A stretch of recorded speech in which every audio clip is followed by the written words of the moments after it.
The people who have loaned the U.S. government money, they actually think they're going to get paid back. No, they don't realize that they're just giving this money away. They actually think they're loans. And that's because they're not worried about the government's ability to pay, because the government has a printing press and can print all the dollars they want. Well, what they haven't figured out yet is, yes, the government can print all the dollars it wants, but it can't make those dollars buy anything. It can't ascribe purchasing power to the dollars. People just take it for granted that no matter how much money we print, you're going to be able to buy stuff with it. No, there is going to be a point where the dollar collapses and you can't buy very much with the dollar. In fact, it's possible that if we continue this indefinitely, that at the end, you won't be able to buy anything with the dollar. It will be completely worthless. Now, we may be able to stop it from getting that bad, but not without a tremendous amount of pain, which would be required to prevent that outcome. And, last week, consumer credit card debt hit an all-time record high, and total consumer indebtedness hit an all-time record high above $5 trillion for the first time. And remember, these are the same consumers who are on the hook to repay the national debt. These are the only people the American government can tax, and they're broke themselves, right? So you can't get blood from a stone, right? So it's all going to be from the printing press. But one of the things that I talked about on my podcast is that once you run up an amount of debt on your credit cards and you know that you can't pay it back, right? You've already come to that decision, hey, I'm never paying this money back. I'm going to just go bankrupt. Because when you go bankrupt, you just discharge all that debt, right? So once you've made that decision, right, okay, I'm just going to go bankrupt, your incentive between that point and your bankruptcy is to just build up the debt as high as you can. Right? So everything that you buy is free. Once you've made the decision, I owe $50,000, I can never repay it, I'm going to go bankrupt. Well, let me run it up to $60,000, $70,000. Let me borrow as much money as these idiot banks are willing to lend me. And then only when I run out of credit, only when I can't get one more credit card, I can't get one more loan, I'm totally out of credit, that's when I go and claim bankruptcy. So in the meantime, I'm going to get as much as I can because it's all free. All I have to do is pay the minimum interest payment. So I can borrow another $10,000. I just got to pay an extra $50 a week, right? Until they shut me down.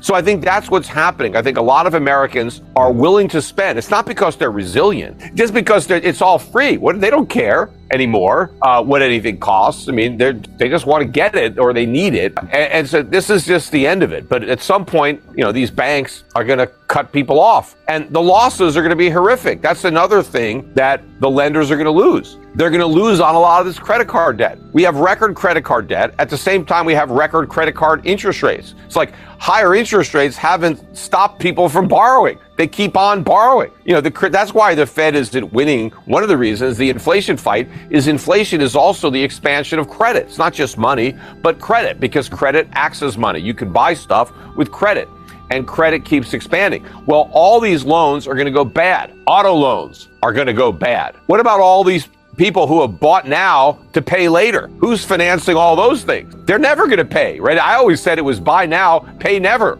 That's what was going on. And so all of this consumer credit is going to collapse, and the lenders, the banking system, this is another way they're going to lose. Every time we've had a problem, Congress and Wall Street and everybody have relied on the Fed to solve it. But the Fed doesn't solve problems. The Fed creates problems. All the problems that we're asking the Fed to solve, it created. And its solutions just make them bigger. But they also numb you to the pain, right? They allow you to kick the can down the road because the Fed doesn't have any magic. All it has is inflation. That's the only thing it can do. So its response to every problem is to create more inflation, to expand the money supply, right? To lower interest rates, to increase credit. And so now inflation has become the problem. People didn't mind inflation in the past because they didn't notice it as much, and because a lot of the inflation was making them richer because it pushed up their stock portfolios, it pushed up their real estate holding. But now the inflation is showing up more in the supermarket, at the gas station, everywhere. Prices are going up. They're going way up. This is the end result of all the inflation that the Fed has been creating for a decade or more. And it's just getting started. We are experiencing the tip of an inflation iceberg. It's not going back down to 2%. The Fed is delusional if it actually believes this.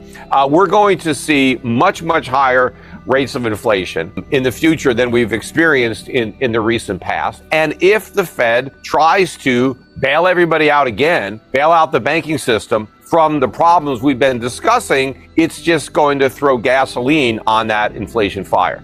You have competing forces. You have market forces, capitalism, which drives prices down, which is the beauty of capitalism. It helps living standards go up by bringing the cost of living down. That's why if you look at the CPI in 1900 and compare it to the CPI in 1800, prices are half what they were in 1900 than 1800. Prices were cut in half over 100 years because the free market was lowering prices. That is the natural tendency of prices in a capitalist economy. But when we went to a fiat money system with the introduction of the Fed in 1913, and now you have the Fed, an engine of inflation, the Fed is causing prices to go up by creating inflation. So you have two forces that work counter to one another. You have the free market pushing prices down, and you have the central bank and the government pushing prices up. Now, prices have gone up a lot since the introduction of the Federal Reserve because our money has lost 99% of its value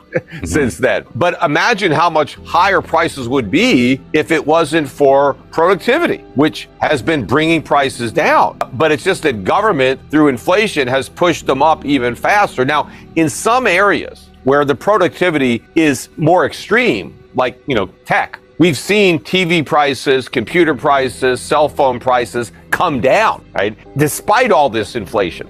And that just means the productivity has been so strong that it's overcome the headwind of all the government-created inflation. But absent that inflation, TVs would be even cheaper, and computers would be even cheaper, and that would be a good thing. See, it's a lie that the government has told us that we need inflation, that prices have to go up, because if prices went down, the whole economy would collapse. That's just a lie.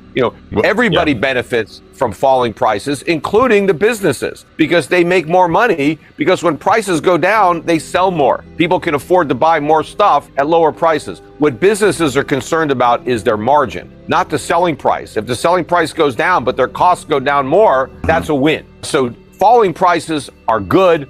It's always been a lie that they're bad and that rising prices are necessary. Now, the question is, does AI have the potential to unleash such tremendous growth in productivity in an extremely short period of time that it's a get-out-of-jail-free card on a lot of these problems? Some people think so. I don't. I think it's going to take longer for all of the benefits of AI, to be realized, but they will over time. So sure, there are reasons to be optimistic because of the ingenuity of free people. But government has created a lot of problems that are going to blow up first.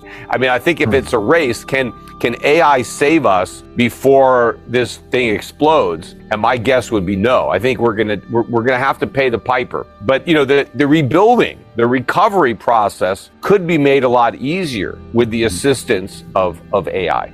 Deflation helps the Federal Reserve steal your productivity gains. Right? Because let's say my cost of living would have gone down by 10%. Well, that would have been good, right? If my health care was 10% cheaper and my food was 10% cheaper and my energy was 10% cheaper, if everything I needed to buy was 10% cheaper, hey, that's great. Now I got more money to buy other things. But if the government takes advantage of that and creates all this inflation, and prices go up by 2% instead, I've lost all those benefits that I never even knew I was going to get. That's why the government loves inflation. Because when the government taxes you, legitimately, when they actually take your money away from you and you see the money coming out of your paycheck every week, you could be pissed at all the money that you could have had, but that you don't because the government took it. So you know that. You lost money and you could get angry at the government. But when the government doesn't take your money, instead they just take your purchasing power and prices go up, you don't get mad at the government because you don't realize that the government is the reason your prices went up. You get mad at the guy that raised the prices. You get mad at the store. You get mad at the farmer or the oil company. Or you get mad at Putin because you think he's the reason that prices are going up, or whatever. That serves the government's purpose. They get to steal your money, but you don't even know that they took it, right? And then they help you blame it on somebody else. But that's what the Fed is hoping for if they get bailed out with such a massive boom in productivity, that they get out of jail.